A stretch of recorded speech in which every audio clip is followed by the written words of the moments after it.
You think your child's resistance is the biggest obstacle to a new diet. But what if it's actually your own fear of change? I know that might sound a little bit harsh, but stay with me. Today's guest walks us through how unspoken fears, family pressure, and emotional baggage can quietly block progress. So we're not fixing your kid's plate, we're rewiring your brain first. Welcome to the Soaring Child podcast, where parents of children with ADHD learn tips and tricks to help their child soar at home, at school, and in life. We feature interviews with experts, medical professionals, and parents just like you who are learning how to reduce ADHD symptoms using food and other natural strategies. Because children with ADHD deserve to soar just like every other child. I'm Dana Kay, your host. Hello parents, this is Dana Kay here with another edition of the Soaring Child podcast. Look, let's be honest. Changing a child's diet can really feel super overwhelming. It can sometimes be very frustrating and even at times a little bit impossible. You know, removing gluten and dairy and soy could help, but the resistance from your child or your family or even yourself can make it feel like this uphill battle. Maybe you've even tried it before or felt defeated when your child refused the new foods, or you felt, this immense pressure from family members who just didn't understand why you were making the change. If this sounds familiar, you are not alone. I can tell you 100%. I was that person back in the day. But today we're going to help shift your mindset around this transition.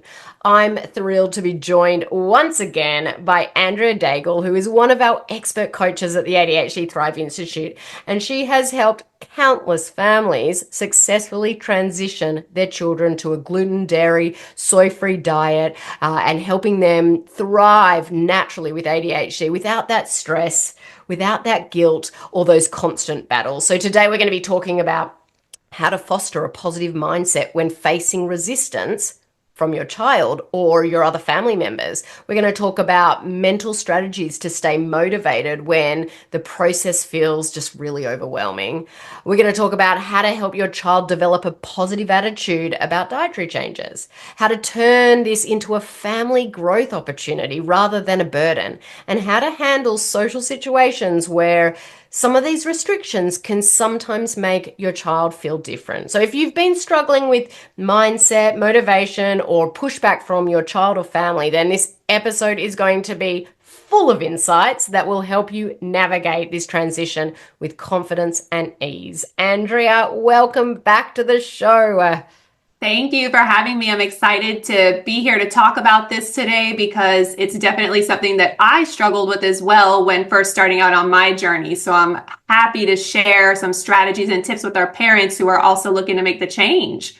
I am excited about this topic. I don't know why we haven't talked about this before, because it could be one of those main blockages. And, there's no guilt with that at all. It's like, it's something different. It's something new. And we need to push through that to really make it, to normalize it. And so let's just start. Like, how can parents really foster a positive mindset when they're going through this transition, when they're transitioning their child's diet to that gluten and dairy free, especially when they're facing, resistance from their child or even other family members? Yeah, see, mindset it's the foundation of how we want to approach this. And we want to approach it with flexibility, patience, positivity. And we really want to work hard not to view this as an obstacle, but really just reframe it as an opportunity for our family to grow and learn. And it's not just about the kids. It's also about us as parents as well. And just focusing or emphasizing on the positive outcomes of this journey, like our better health, happy hearts, or improved energy. It can really help to shift the focus from all of the things that are being taken away to what we are gaining from going down this path. And so that together and having those conversations as a family, that's going to foster resilience within the family unit. And we can just encourage that open communication with our kids about all of the benefits from this change. And we can really start in that space to move the needle together. I think that's so important, the framing of it, especially when you get started as well, because this is an amazing growth opportunity. If I think back to when I was going through this and what my mindset was like and what, you know, this change, I look from where I was to where I am now, and the change is not only like in our family enormous, but the change in my own mind and my own ability to tackle things that may seem hard has just grown so much. And same with you, I can imagine.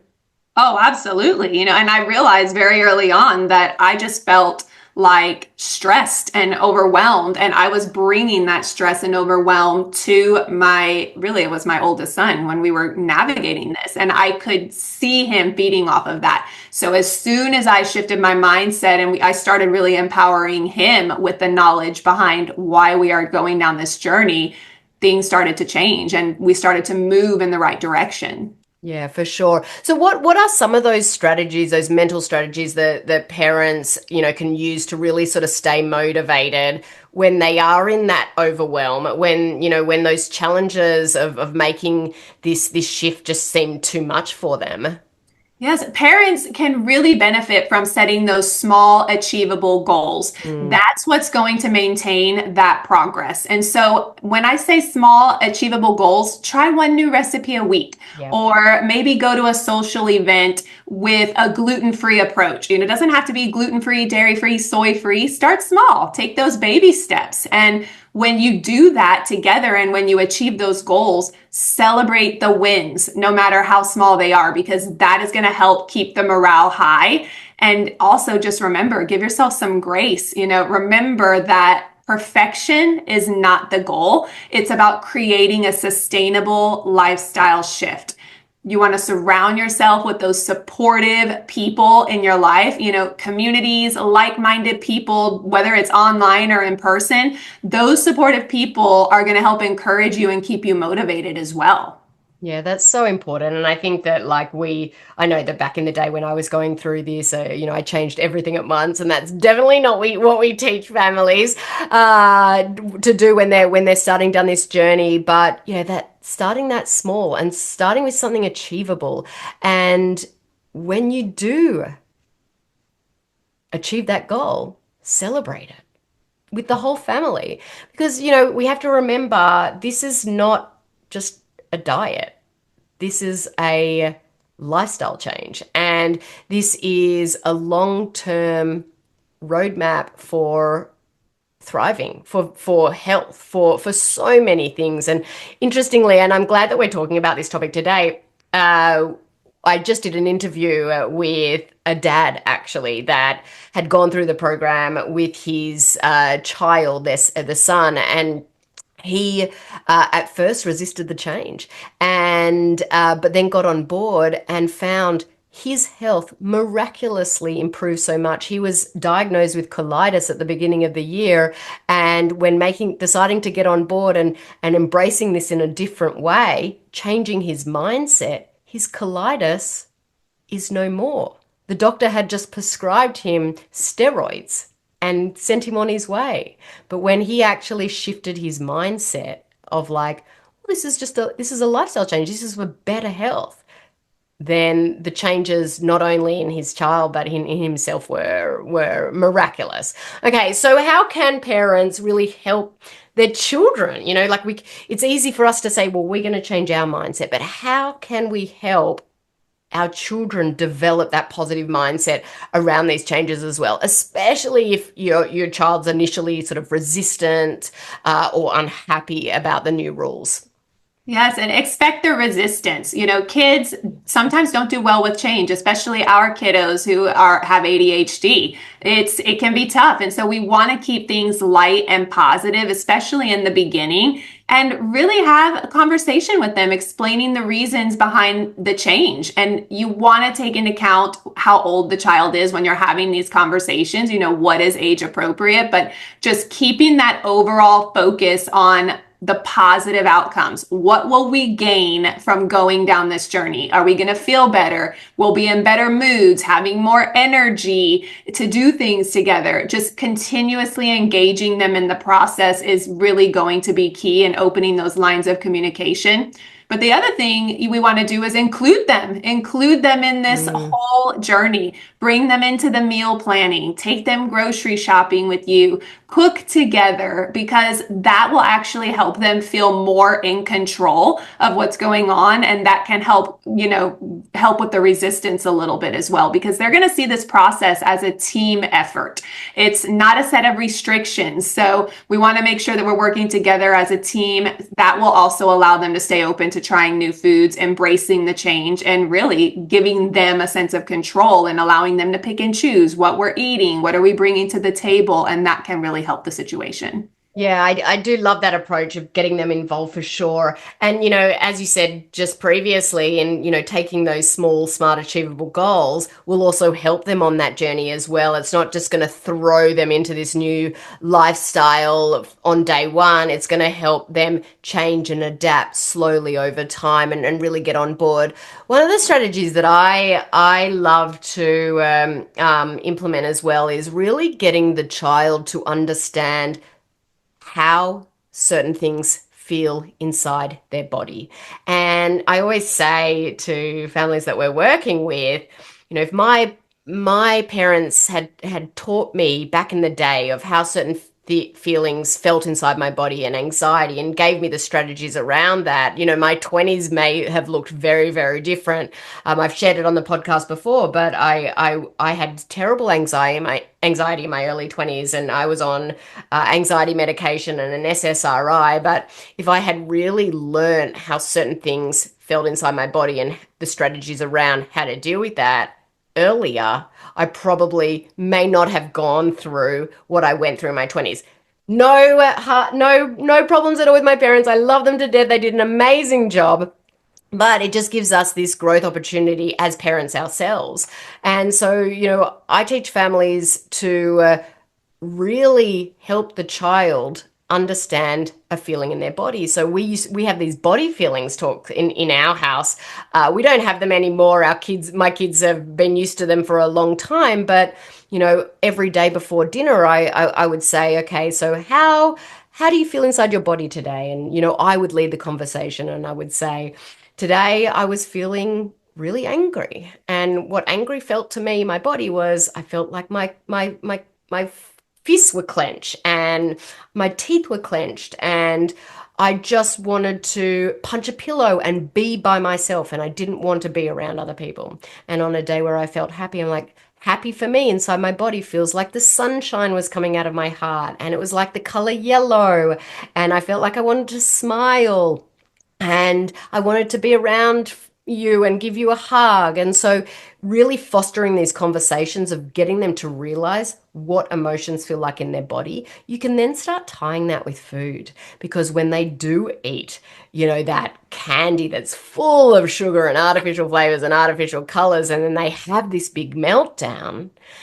and they come off the meltdown, and once you have a conversation with them about it afterwards, you can say, oh, today I saw that you were feeling very angry and having this meltdown. How did that feel inside your body? And then they can start to articulate and go, well, isn't that interesting that we had that candy that had those artificial flavors, those artificial colors, and it caused our body to feel that way. So really tying the emotions with the food and getting them on board that way, I found to be really super beneficial. Now, I think, when I love how you framed this in that this is an opportunity for family growth. So how can listeners see it as that opportunity for this, family growth and change rather than sort of this challenge or burden? Right. And we really just want to embrace this transition as a learning experience. It's Mm, not just about a lifestyle change. yeah. This is about creating new routines, learning new recipes, fostering that sense of unity within our family, and just viewing this as a fun challenge and an opportunity to explore those new foods, nurturing health together. All of these things are going to help bring our families closer together and just deepen that sense of purpose. And so we want to shift from we have to do this to we get to do this together. I And that love that. positive perspective, that's going to keep you moving forward. You want to keep your goals in mind and keep driving towards those goals because you're working together as that family unit to grow. And this is something you will carry with you and your kids will carry with you for the rest of their lives. We get to do this together. That is gold. Write that down. Put it on your mirror and you remind yourself of that every day. That saying alone can just flip the script in your whole family. And I think that, Andrew, what you're saying, it not only is around this change, but it's how we should embrace any challenge or change in life. I think that, the just this flipping the script mindset that you're bringing out today is wonderful and can help so many families in so many different ways, not just around this diet change. So look, I know a lot of families will be like, yes, I can do this, I can do this, but then these feelings of that overwhelm when it comes to like social situations, family gatherings, or parties, like where your child's dietary restrictions may make them feel different or excluded. How can parents sort of manage that? Yeah, the first thing is we always have to remember we can do hard things. Our kids are struggling with some really hard things, and we have to choose our hard, and once we have decided that this is a path we want to go down, boost up that confidence. Start focusing on the positive aspect of this and reframe this as a healthy lifestyle rather than a restriction.